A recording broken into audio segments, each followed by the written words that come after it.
اس بحر کی تہ کے اچھلتا ہے کیا؟ گنبد نیلو پری رنگ بدلتا ہے کیا؟ آگے روانے کبیر تیرے کنارے کوئی دیکھ رہا ہے کسی اور زمانے کا خواب۔ بسم اللہ الرحمن الرحیم۔ کسی اور زمانے کا خواب لیے آپ کی خدمت میں حاضر ہیں۔ اس پروگرام میں بیرسٹر ظفر اللہ خان صاحب میرے ساتھ ہوتے ہیں اور ہم دین کے مختلف پہلوؤں کو سمجھنے کی کوشش کرتے ہیں۔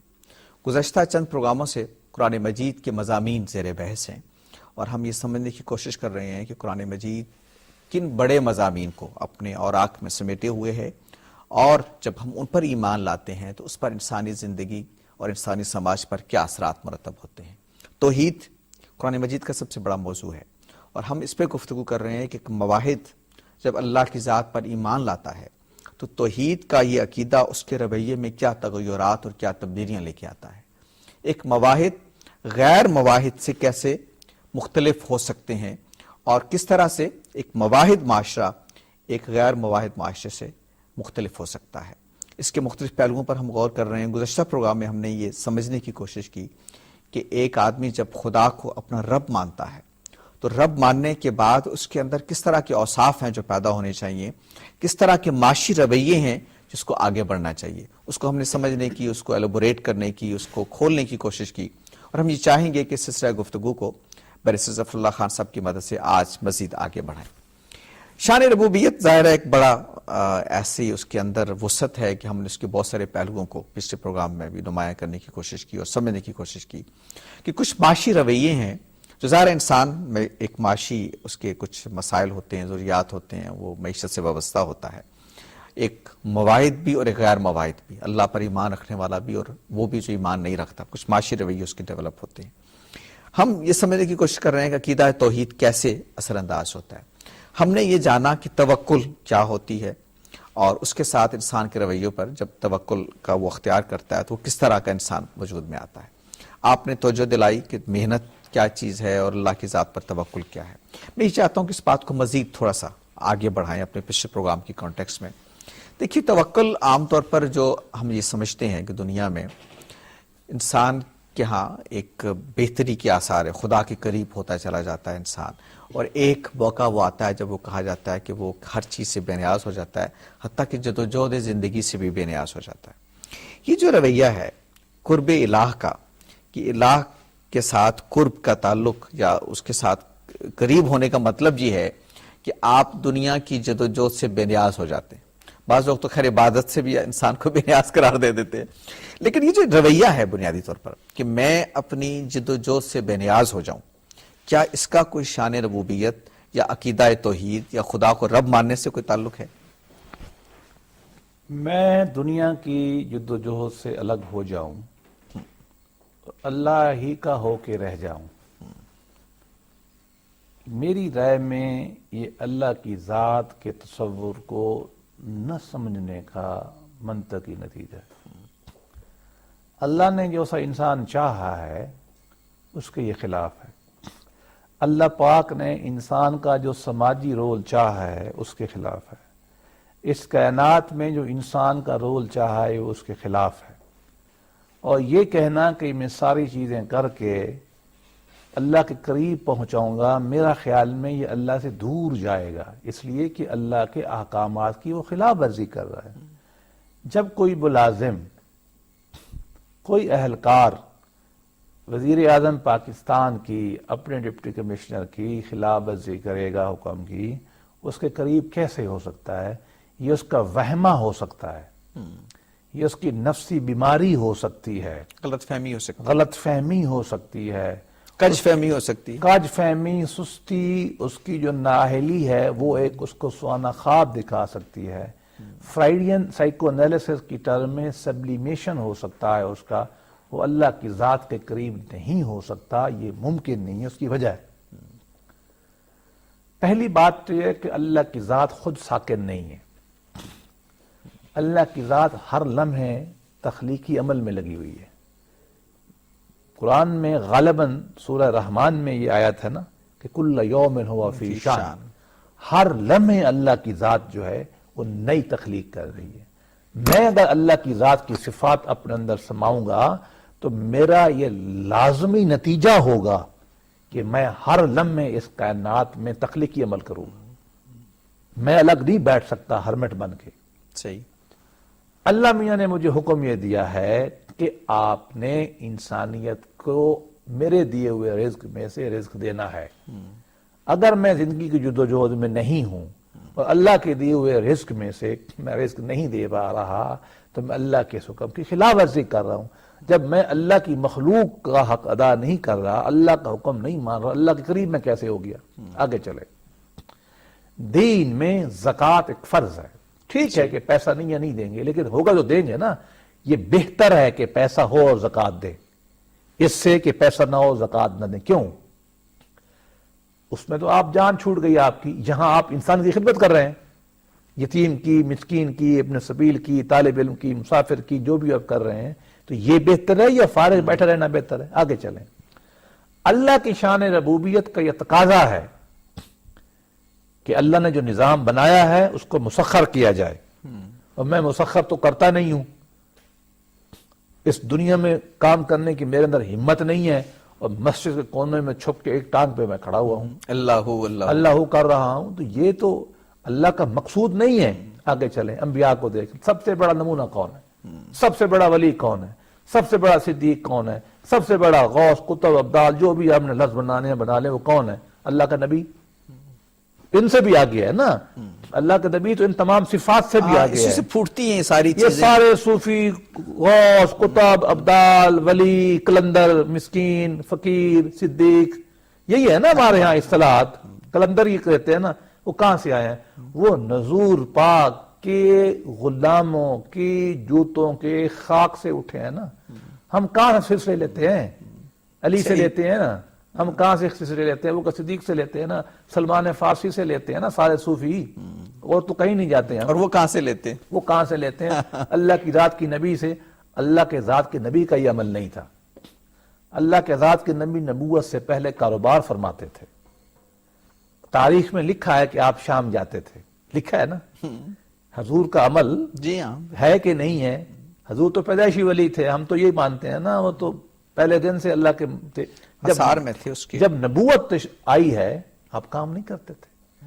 ہم جب یہ بیان کرتے ہیں فخر سے کہ فلاں یہودی سے کاروبار تھا اور حضور سے اس نے زیادتی کی، ابھی میں نے حدیث پڑھی، ایک آدمی آیا، اس نے حضور کے گلے میں چادر ڈال دی، لا حول ولا قوت الا اللہ، معاف فرماوے۔ لیکن آپ نے غصہ، ہم بیان فرماتے ہیں نا حضور کا عمل، مطالبہ اس نے جہالت کے ساتھ کیا۔ ہم دیکھیں کیوں کیا تھا کہ حضور کا لین دین تھا۔ اگر حضور لین دین فرما رہے ہیں، ابو بکر صدیق لین دین فرما رہا ہے، علی المرتضیٰ جو صوفیاء کا باپ ہے، جو تھوڑا بہت کرتا تھا، کھجورے تو بیچتا تھا نا، چھوٹا مزرعہ تو تھا نا ان کا مدینے میں، چھوٹا موٹا کام تو وہ کرتے تھے کہ نہیں کرتے تھے۔ میں یہ سمجھتا ہوں کہ نہ یہ اللہ کے ذات کے بارے میں غلط تعارف کا نتیجہ ہے، اللہ کے احکامات قرآنیہ کی سرین خلاف ورزی ہے۔ جو رول ماڈل ہمارے ہیں ان کے خلاف ورزی۔ آگے چلے، میں صوفیاء میں لے آتا ہوں آپ کو۔ خواجہ بہاؤالدین نقشبند سے بڑا تو کوئی صوفی نہیں گزرا نا، میرے بھی وہ شیخ ہیں، مرشد ہیں، نقشبندی دنیا میں چھائے ہوئے ہیں آج کل، ان کا وہ باپ تھا۔ کپڑے بنتے تھے اور نقش ان پہ ٹھپے لگاتے تھے۔ ان کے عارف ریو گڑی، ممور فغنوی سے لے کر سارے ان کے جو شیخ ہیں، ان کے اوپر والے استاد جو ہیں، سارے کھیتی باڑی کرتے تھے۔ امیر کلور کپڑے کا کاروبار کرتے تھے۔ امام غزالی کیا کرتے تھے؟ غزال کیا ہوتا ہے؟ امام غزالی کا خاندان عام لفظوں میں ویور تھے۔ کیا تھے؟ امام غزالی سے بڑا تو صوفی عالم نہیں ہم نے پیدا کیا نا۔ وہ کیا کرتے تھے؟ وہ یہی کام کرتے تھے۔ پیران پیر دستگیر، جلا آپ کہتے ہیں، جلا کہتے ہیں، ویور۔ غزال کا مطلب یہی ہوتا ہے نا، وہ یہی کام کرتے۔ آگے چلیں، صوفیاء میں امام و صوفیاء کون ہے؟ خواجہ عبد القادر جیلانی علیہ رحمت۔ عبد القادر جیلانی سے بڑا تو کوئی صوفی نہیں ہے نا، وہ خود بھی کہتے تھے، ہم بھی یہ کہتے ہیں نا، یاریوں والا پیر، پیروں کا پیر، یہ عمومی تصور ہے نا مذہبی لوگوں میں نا۔ صحیح۔ کاروبار کرتے تھے، تجارت تھے کپڑے کا، شاندار تاجر تھے، امام ابو حنیفہ سے بڑا تو کوئی آپ نے متقی نہیں پیدا کیا جس نے توکل نہ سمجھی ہو. سائیں تو بین الاقوامی تجارت کرتے تھے کپڑے کی. امام مالک کپڑے کے تاجر تھے. مجھے تو سمجھ نہیں آتی کہ دین ہم نے کہاں سے لے لیا. نہ صحابہ نے لیا، نہ صحابہ نے لیا، نہ یہ انبیاء کا بیہیویئر تھا، نہ ہمارے صوفیاء کا تھا. اچھا لاتے کہاں سے ہیں؟ میں اس کو بھی واضح کرتا ہوں. کہتے ہیں جی سلمان فارسی ابو ہریرہ رضی اللہ تعالیٰ عنہ، سلمان فارسی کے بارے میں جھوٹ بولتے ہیں. ان کا تو اس وقت بھی مسجد نبوی جنت البقیع کے بالکل مشرق میں ان کا کنواں موجود، ان کا باغ موجود. میں اس دفعہ اللہ پاک مجھے نشان بلاوا، میں گیا، میں اپنی آنکھوں سے دیکھ آیا ہوں، ابھی ان کا کنواں موجود ہے. وہ بھی تجارت کرتے تھے. یہ غلط بیان نہیں، پراپرٹی تھی ظاہر ہے. کنواں کیا ہے؟ کبھی کھڑا ہے ان کا، نظر آتا ہے کنواں موجود ہے ان کا اس وقت بھی. سیدنا ابو ہریرہ، پہلی بات تو یہ ہے کہ وہ آئے حضور کے دامن میں، غلامی انہوں نے قبول کی ہے حضور کی وفات سے کوئی 1-2 سال پہلے. وہ اتنی بڑی مثال ہم بنا ہی نہیں سکتے. پھر یہ کہ استثناء ہوتی ہیں، وہ ایک مجذوب قسم کے آدمی تھے، استثناء تھا. ابو ذر غفاری کا ایک رویہ ہے اس میں، لیکن استثناء تھا. لیکن اس کے علاوہ آپ کو صحابہ میں یہ رویہ نہیں لوگ نہیں ملے. قرآن مجید جب خود کیسا کہتا ہے کہ انسان کے لیے وہی کچھ ہے الا ما سا، وہ کوشش کرتا ہے. اب قرآن کے ان احکامات کی خلاف ورزی کر کے کہیں کہ میں اللہ کی قربت میں چلا گیا، میں یہ کہوں گا کہ شیطان کا یہ دھوکہ ہے. یہ وہی بات ہے جس کو قرآن پاک نے فرمایا ہے کہ هل انبئکم بالاخسرین اعمالا، کہ میں تم کو، کیا میں آپ کو نہ بتاؤں کہ جن کی اعمال سب سے برے ہیں.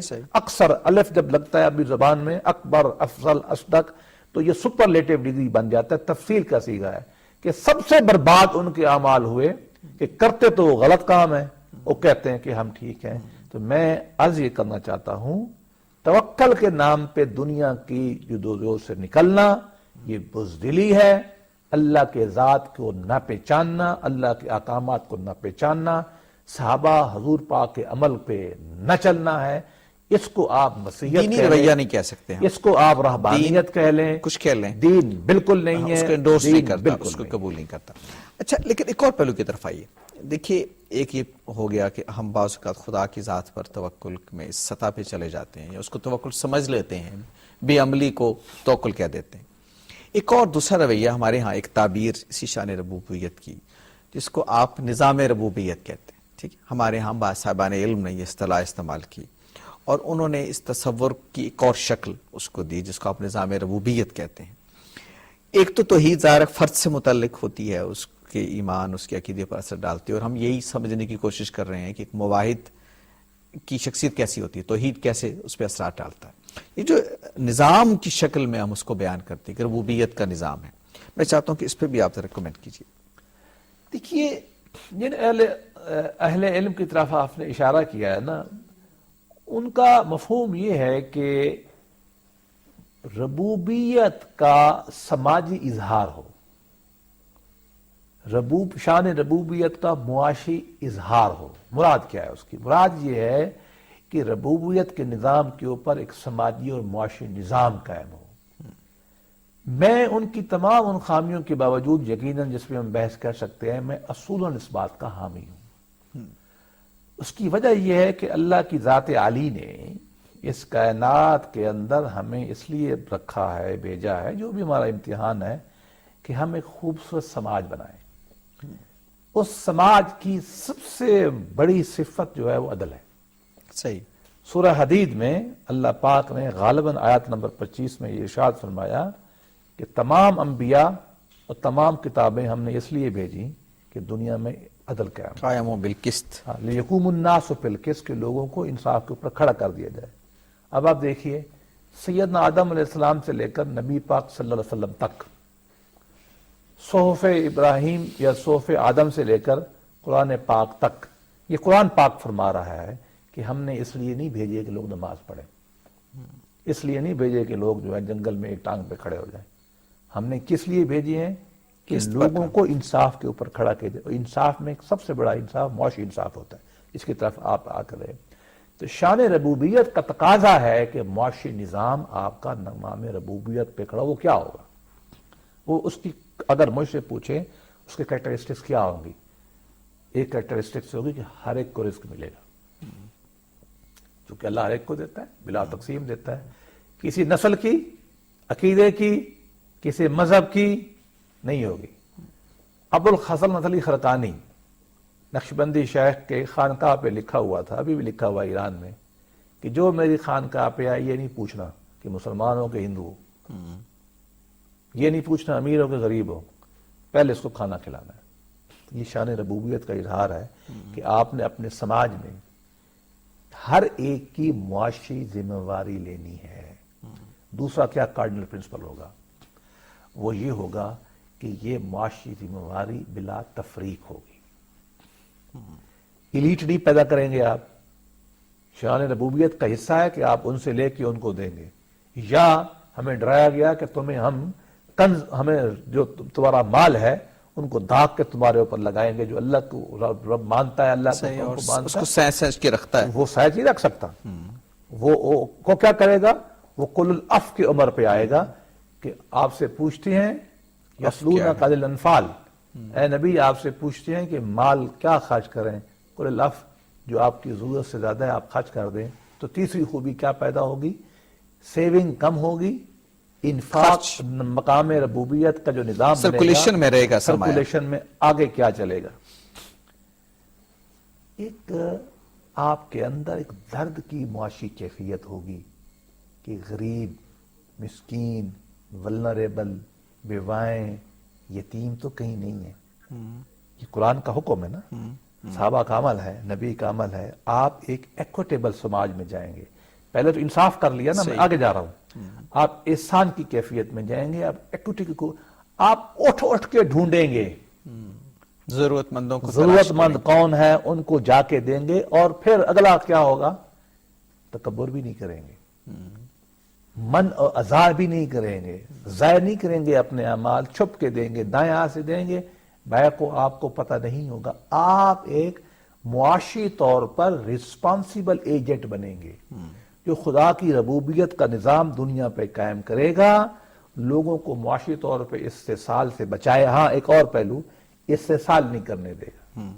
اچھا، یہ جو استحصال کا پہلو ہے اور اس کی جو اجتماعی تشکیل ہے اس نظام کی، جب نظام ظاہر ہے اجتماعی تشکیل کی طرف اشارہ کرتا ہے، عقیدے سے آگے بڑھ جاتی ہے چیز، اس کی عملی مظاہر آپریشنلائز ہو جاتا ہے اجتماعی سطح پہ. اس پہ ہم بات کریں گے، لیکن ہمیں اس وقت ایک وقفہ لینا ہے. اب ہمارے ساتھ رہیے. خدا کی شان ربوبیت کو سمجھ رہے ہیں اور وہ معاشرہ کیسے تشکیل پاتا ہے جو خدا کی شان ربوبیت کا مظہر ہوتا ہے. مزید بات کریں گے لیکن ایک وقفے کے بعد. دیکھیے اس بحر کی تہتے اچھلتا ہے کیا، گنبد نیلو پری رنگ بدلتا ہے کیا، آب روان کبیر تیرے کنارے کوئی دیکھ رہا ہے کسی اور زمانے. پروگرام میں ایک بار پھر حاضر خدمت ہیں. گفتگو ہو رہی ہے توحید کے اثرات سماج پر اور ایک مواحد فرد اور ایک مواحد معاشرے پر خدا کو رب ماننے کے کیا اثرات مرتب ہوتے ہیں. اور اسی ضمن میں ہم نظام ربوبیت کی بات کر رہے تھے. نظام کی ٹرم جب ہم ظاہر استعمال کرتے ہیں تو اس کے کچھ اپنے مضمرات ہیں، اس پہ ہم چاہیں گے کہ انشاءاللہ جب سیاسی پہلو پر بات ہو تو کریں گے. لیکن میں یہ چاہتا ہوں کہ اسی کفالت کی ایشو کو ہم سامنے لائیں. اس کا مطلب اگر میں یہ لوں کہ ایک مواحد معاشرے میں، ایک مواحد وہ لوگ جب ایک ریاست کا کوئی نظام تشکیل دیتے ہیں جو خدا کی ذات پر ایمان رکھتے ہیں، اس کو رب مانتے ہیں، تو وہ ایک ایسا نظام تشکیل دیں گے جس میں ایک تو اغنیاء کے درمیان مال سرکولیٹ نہ کرتا رہے، دوسرا یہ ایک ضرورت مندوں کی بنیادی ضروریات کو جو ہے وہ پورا کرتا رہے. معلوم یہ ہوتا ہے کہ مسلم سماج جو عصری ہے، اب لوٹ چاہتی ہے ادھر کو بھی نظر کیا کیجئے، یہ اس طرح کا معاشی انصاف تو ہمیں ان معاشروں میں ملتا ہے جو بظاہر مواحد نہیں ہیں، لیکن جو مواحد ہیں ان کے ہم مال لگتا ہے کہ مال جمع کر دیتے ہیں.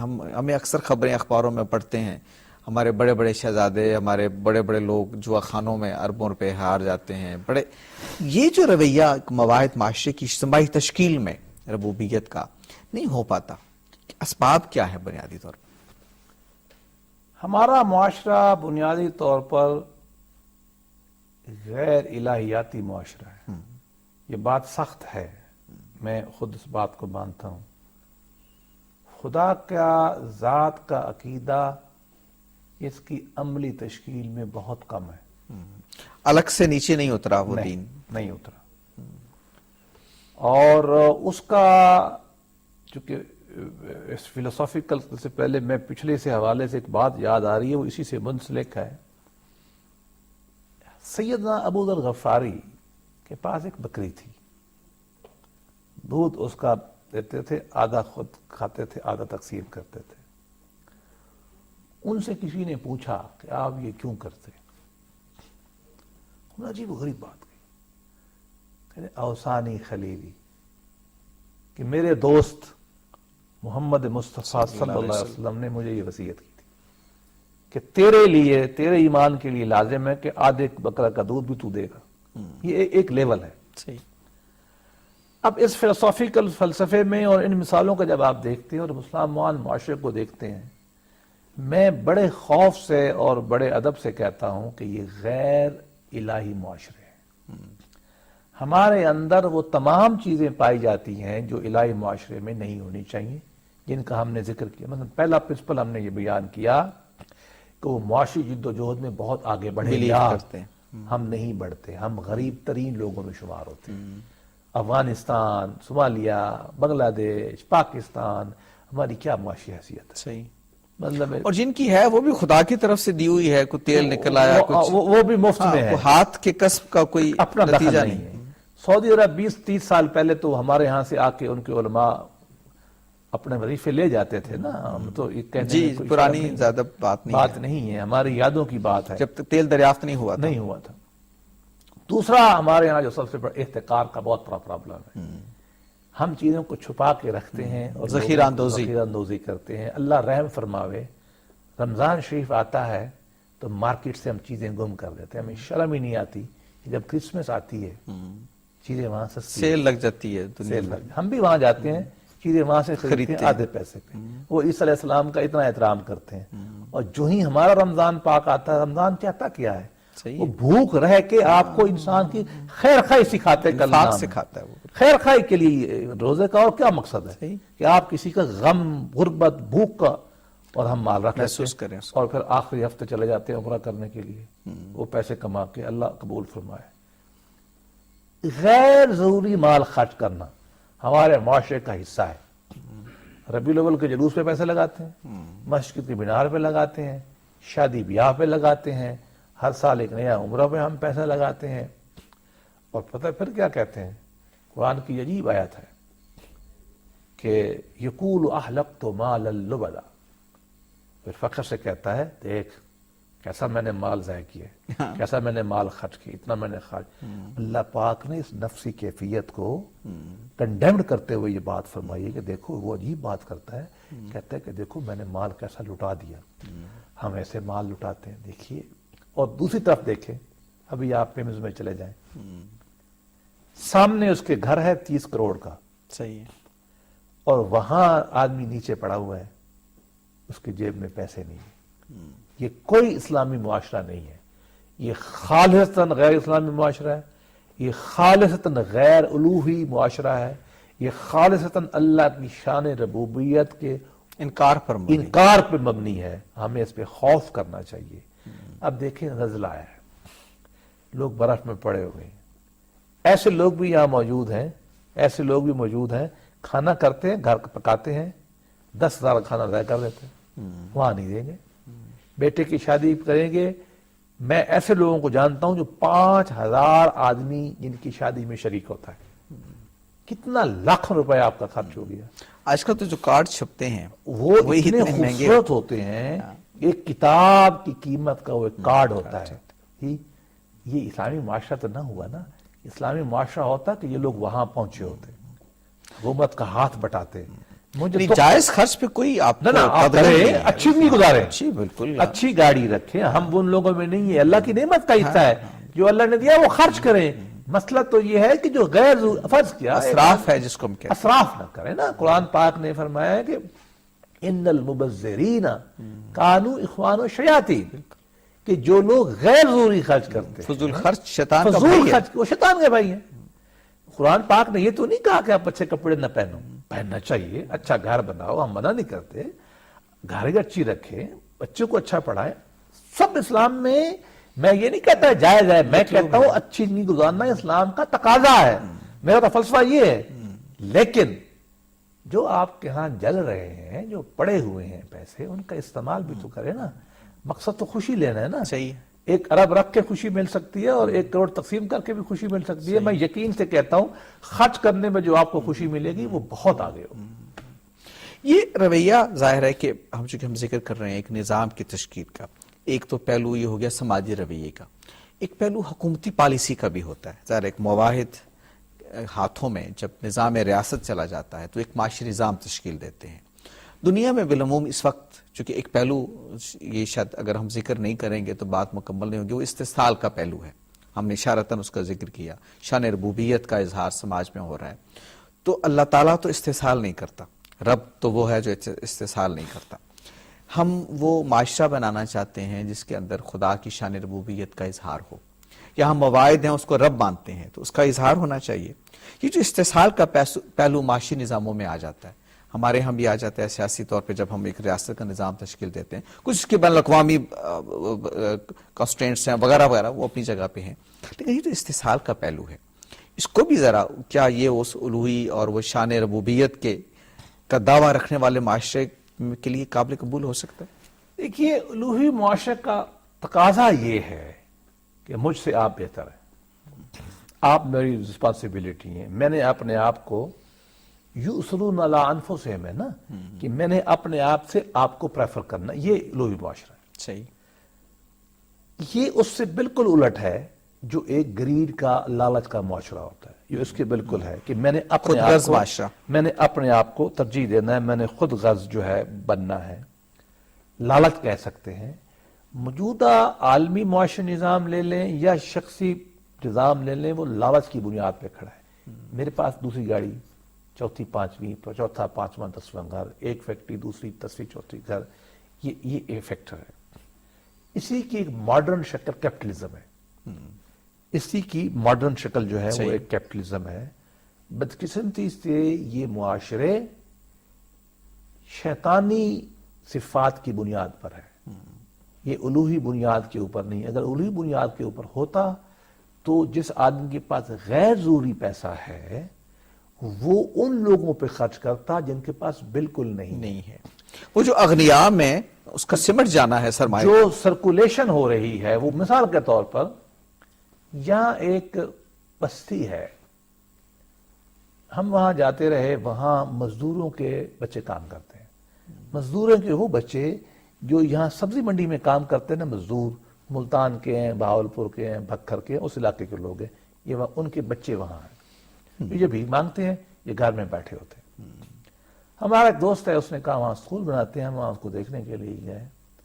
آپ یقین کریں، وہ کچے گھروں میں رہتے ہیں، بلکہ کانوں کے وہ گھر ہیں، وہ جو وہ ہوتا ہے ریفس کے.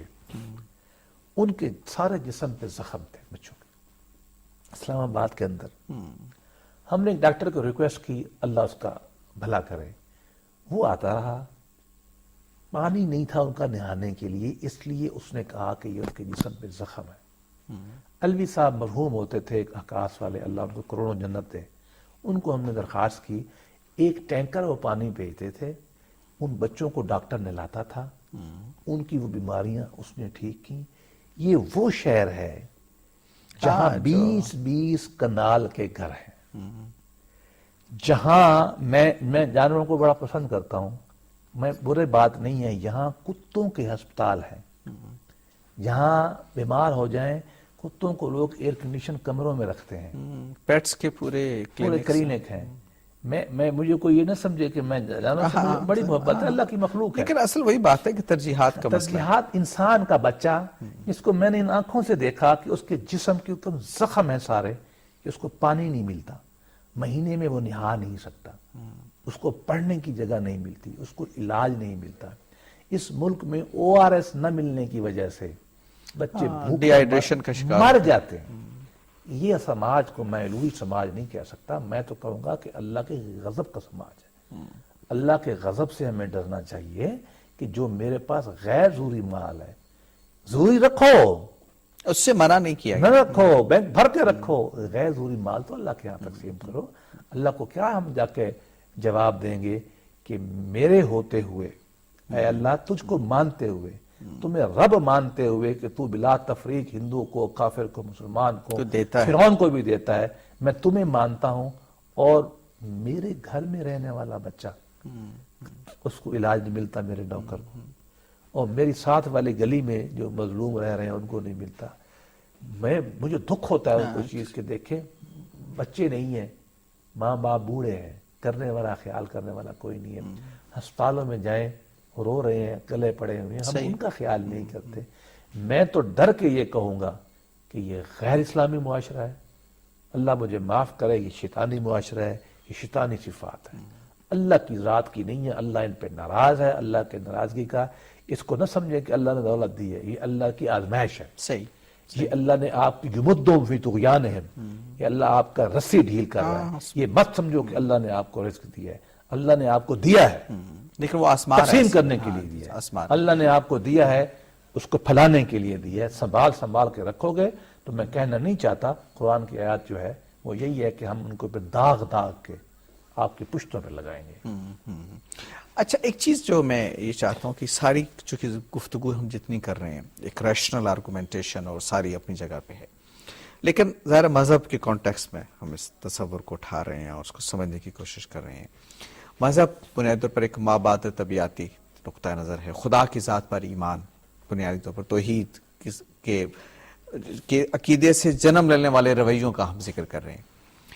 یہ جو ایمان کا پہلو ہے، یعنی ایک تو ریشنل تھنکنگ ہے، ظاہر اس کی انسان عقل بھی تو رکھتا ہے نا، اس کے بغیر تو اس کی کوئی انسان کہنا بڑا مشکل ہے، لیکن جو ایمان کا پہلو ہے، یہ رویہ میرے اندر پیدا کرنا کہ میں یہ سب کچھ کروں سماج کے لیے، میرے اندر انفاق کا رویہ پیدا ہو، میرے اندر سینت کے رکھنے کی بجائے خرچ کرنے کا رویہ پیدا ہو، خدا کی ذات پر ایمان اس کی اساس بن جائے۔ میں یہ چاہتا ہوں کہ اس کے لیے سماج کیسے مشقت کرے، فرد کیسے مشقت کرے کہ وہ خدا کے ایمان کی اورینٹیشن پہ اس کی شخصیت اٹھے، انفرادی بھی اور اجتماعی بھی۔ بنیادی طور پر تو یہ دعوت و تعلیم کا کام ہے نا، کہ مجھے یہ سمجھایا جائے کہ آپ رکھنے کی بجائے تقسیم کریں گے تو اللہ آپ سے راضی ہوگا۔ یہ سمجھانے کی ضرورت ہے نا مجھے یہ سمجھانے کی ضرورت ہے کہ تو اگر پیسہ خرچ کرے گا اللہ کی رضا آپ کو ملے گی، آپ کو جنت ملے گی، نہیں کرو گے تو تمہیں دوزخ ملے گی، یا میرے اندر انسانیت کی محبت پیدا کرنا، میرے اندر ایک زہد کی کیفیت پیدا کرنا، انفاق کا میلان پیدا کرنا، پروپینسٹی ٹو سیو نہیں، جو مارکسسٹ جو کیپٹلسٹ کہتے ہیں، پروپینسٹی ٹو سپینڈ میرے اندر پیدا کرنا، یہ بنیادی طور پر تو یہ نفسی اور ایمانی کیفیات ہے، یہ مادی کیفیات نہیں ہیں۔ اس کے لیے دعوت اور تعلیم کا اور تدریس کا اور تبلیغ کا عمل ہے کہ آپ لوگوں کو ترغیب دیتے رہیں، ترغیب دیں، ان کو سمجھائیں، ان کو نفس کو کنٹرول کرنے کی، اپنے لالچ پہ کنٹرول کرنے کی صفت دیں، غیر معمولی مال ضائع کرنے کا روکنا، ان کو سمجھائیں کہ اسے عزت نہیں ملتی، اسے تمہیں عزت نہیں ملے گی۔ تو یہ جو نفسی کیفیت ہے اس کی ساخت بدلنا ہے، یہ بیسیکلی انبیاء کی دعوت کا کام ہے، یہ فلاسفرز کا کام ہے، یہ صوفیاء کا کام ہے، یہ علماء کا کام ہے، یہ میرا اور آپ کا کام ہے کہ اصل تو انسان ہے، انسان کو ایمان کی روح سکھانا تاکہ وہ اپنے سفلی جذبات پہ، لالچ پہ، مال اکٹھا کرنے کے جذبے کو چھوڑ دے، ایثار، سیکریفائس اور زہد اور توکل اور رضا کی کیفیت اس کے اندر آ جائے۔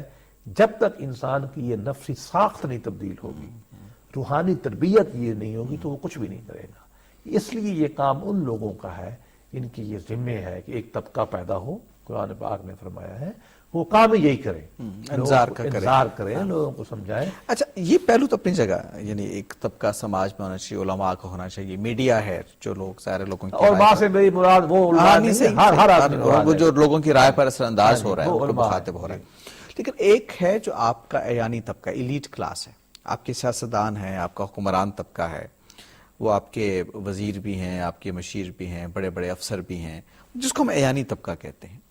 معلوم ہوتا ہے کہ وہ ایک دولت کی نمائش کے کلچر میں زندہ رہتے ہیں، ایک ہٹو بچوں کی صدایں، بڑے بڑے قافلے اور آتے ہیں، اور لوگوں کے اوپر ایک جیسے سماج ایک قدر کے طور پہ قبول کر لیتا ہے کہ زیادہ مال کا ہونا، اور نہ صرف زیادہ مال کا ہونا بلکہ اس کی نمائش کا ہونا، یہ آپ کی برتری کا ایک معیار بن جاتا ہے سوسائٹی کے اندر۔ بڑا آدمی وہ سمجھا جاتا ہے جو بڑی گاڑی سے نکلتا ہے، بڑا آدمی وہ سمجھا جاتا ہے جو بڑے گھر میں رہتا ہے۔ سوسائٹی کی جو نظام اقدار ہے وہ بدلنا شروع ہو جاتا ہے۔ یہ جو خدا کی شان ربوبیت ہے اور وہ جو یہ چیز پیدا کرنا چاہتا ہے انسانی سماج کے اندر، اس میں یہ جو عیانی طبقہ اپنے رویوں سے یہ ثابت کرتا ہے لوگوں پر، زبان حال سے گویا یہ کہتا ہے کہ دیکھو بڑا بننا ہے تو مال اسباب بہت جمع کرو۔ اچھا، اس کے نتیجے میں پھر ایک دوڑ شروع ہو جاتی ہے کہ اچھا مجھے چونکہ بڑا آدمی بننا ہے، اس طبقے کا میں اپنے آپ کو شامل کرنا ہے، تو میرے پاس مال اسباب بہت ہونے چاہیے۔ نظام اقدار کا کھڑا ہو جانا اس بنیاد پر کہ مال بڑائی کی سبب ہے، اس کا تدارک کیسے کریں؟ قرآن مجید میں انسانوں کو اس سینس میں دو طبقوں میں تقسیم کیا ہے، مستضعفین اینڈ مستکبرین، یا مترفین بھی کہیں آیا ہے۔ قرآن پاک فرماتا ہے کہ جب ہم کسی قوم کو خراب کرتے ہیں تو اس کا جو مترفین، جو پیسے والا طبقہ، جو ایلیٹ ہے، برات یافتہ طبقہ جو ہے، اس کے ہم عادات اطوار خراب کر دیں، وہ سوسائٹی میں بربادی لے آتا ہے۔ ہمارے ہاں کم ہوئے یہ کیفیت ہے، قرآن نے جو اس کو بیان فرمایا ہے۔ مستضعفین، اوپریسڈ، ریچڈ بیچارے وہ ختم ہیں، بالکل۔ اور مستکبرین جو ہیں، مترفین، جن کے پاس بہت مال ہے، وہ اسی ذہنی کیفیت میں موجود ہیں، عملی کیفیت میں۔ قرآن پاک نے اشارہ کیا ہے جب ہم کسی کو برباد کرنے پہ آتے ہیں تو ہم ان کی عادتیں رویے بدل دیتے ہیں۔ لیکن میں کہتا ہوں کہ اس کی بھی نفسی وجہ ہے کہ وہ اس لیے یہ کام کرتے ہیں نا کہ اس کو وہ ویلیو دیتے ہیں، قدر سمجھتے ہیں۔ اگر وہ سمجھیں کہ بڑی گاڑی اہم نہیں ہے، خرچ اہم ہے، تو وہ نہیں کریں گے۔ صحیح ہے۔ اگر وہ یہ سمجھیں کہ عزت علم سے ہے، اخلاق سے ہے، عہدے سے نہیں ہے، اگر وہ یہ سمجھیں کہ عزت جو ہے وہ میرے سوشل کنٹریبیوشن میں ہے، ایکوزیشن میں نہیں ہے، یعنی وہ مال جو اللہ نے مجھے دیا میں سوسائٹی پہ خرچ کرتا ہوں یا اپنی ذات پہ خرچ کرتا ہوں؟ دیکھیے، میں دنیاوی مثالیں دینا بعض اوقات اچھا ہوتا ہے۔ ابھی ہندوستان کے ایک صدر فوت ہوئے، ابوالکلام ان کا نام سمجھے، بڑا کیوٹ لگتا تھا، بہت ہی کیوٹ تھا، بال بڑے اچھے رکھتے تھے، بہت خوبصورت عالم آدمی تھا، شاعری کرتا تھا، اور ٹھیک ہے کہ ہمارا مخالف ہے ہندوستان، لیکن علمی مقام پہ وہ بڑا آدمی تھا۔ وہ فوت ہوا ابھی۔ ایک فلیٹ تھا، وہ فلیٹ اس نے اپنی یونیورسٹی کی ایک سوسائٹی کو گفٹ کر دیا۔ 2500 کتابیں تھیں، 2-3 اس کے سوٹ تھے، 1-2 چارپائی تھی، یہ اس کا کل متاع کائنات تھی۔ صدر تو بن گیا نا۔ ہمیں بھی سوچنا چاہیے کہ ہمارے ہاں بھی آپ یہ کام کر کے کسی بھی مقام پہ جا سکتے ہیں، یہ کوئی اتنی بڑی بات نہیں ہے، لیکن ہم اس ریس میں جا چکے نہیں ہیں۔ جاتا۔ ایگزیکٹلی، ہم نے یہ سمجھ رکھا ہے کہ بڑا پن، جتنی بڑی گاڑی اتنا بڑا آدمی۔ اتنا بڑا آدمی، جتنا بڑا عہدہ اتنا بڑا آدمی، یہ بالکل غلط ہے۔ میں ایک چھوٹی مثال دینا چاہتا ہوں۔ میں بچہ تھا، میں نے اشتہار دیکھا۔ اشتہار جب میں نے دیکھا تو اس میں ایک آدمی سلیب پہ کھڑا ہے، لکھا ہوا ہے کہ 33 سال میں فوت ہوا، ماں باپ مشہور نہیں تھے، مال نہیں تھا، آدھی دنیا ان کو ماننے والی، وہ عیسیٰ علیہ السلام تھے۔ عیسیٰ علیہ السلام نے مال نہیں بنایا، حضور پاک نے مال نہیں بنایا، موسیٰ نے مال نہیں بنایا رضی اللہ تعالیٰ عنہ۔ وہ تو دنیا میں غالب ہیں، عزت ان کے نام سے ہے، ہمارے نام سے نہیں ہے۔ بارک اور دوام ایک حاصل ہے، انہی کو حاصل ہے۔ تو ہمیں یہ سوچنا چاہیے کہ اگر عزت اقتدار چاہیے تو انہی کے نقش قدم پہ آتے ہیں۔ بہت شکریہ بیرسٹر صاحب۔ آج کے پروگرام کا وقت چونکہ ختم ہو رہا ہے اور ہم اپنی گفتگو کو یہیں پہ روکتے ہیں کہ خدا کی ذات پر ایمان کے بعد توحید جو قرآن مجید کا سب سے بڑا موضوع ہے، جب ایک فرد خدا کی ذات پر ایمان رکھتا ہے، اس کو اپنا رب مانتا ہے، ایک سماج جب خدا کو اپنا رب مانتا ہے، تو اس کے بعد اس کا رویہ کیسا ہونا چاہیے، وہ کس طرح سے انفاق فی سبیل اللہ کے راستے پر چلتا ہے، کس طرح سے جیسے اللہ تعالیٰ اپنے رزق کو تقسیم کرنے میں کسی امتیاز کا خیال نہیں رکھتا، کیسے ایک مواحد فرد اور ایک مواحد معاشرہ اپنے رزق کی تقسیم میں اس کو انفاق کے راستے میں کسی امتیاز کو قبول نہیں کرتا۔ یہ رویے خدا کی ذات پر ایمان کے کچھ سماجی اور معاشی تقاضے ہیں، جب تک وہ سامنے نہیں آئیں گے تو ہم یہ دعویٰ شاید پوری طرح سے ثابت نہ کر پائیں کہ ہم اللہ کی ذات پر ایمان رکھتے اور اس کو اپنا رب مانتے ہیں۔ آج کے پروگرام کا وقت ختم ہو رہا ہے۔ میں بیرسٹر صاحب آپ کا بہت شکر گزار ہوں، آپ میرے ساتھ رہے اور ہم نے اس بحث کو سمجھا۔ اگلے پروگرام میں انشاءاللہ توحید کے دیگر پہلوؤں پر ہم گفتگو کریں گے۔ مجھے اجازت دیجیے، اللہ حافظ۔